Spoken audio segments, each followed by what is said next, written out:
ॐ शुक्लाम्बरधरं विष्णुं शशिवर्णं चतुर्भुजं प्रसन्नवदनं ध्यायः सर्वविघ्नोपशान्तये।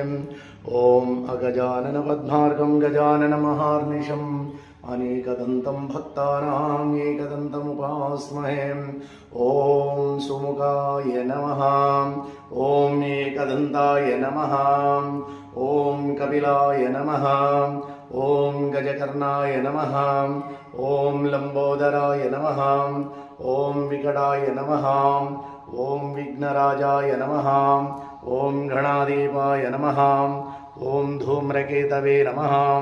ॐ गणाध्यक्षाय नमः। ॐ पालचन्द्राय नमः। ॐ गजाननाय नमः। ॐ श्रीमहागणाधिपतये नमः। द्वादशनामपूर्वकनानाविधपरिमलपुष्पाणि समर्पयामि। दिव्यधूपमाग्रयामि। दीपं दर्शयामि। धूपदीपन नैवेद्यानन्तरम् आचमनं समर्पयामि। हरः ॐ श्रीविघ्नेश्वर पूजामिति समर्पयामि। श्री ॐ नमः शिवाय।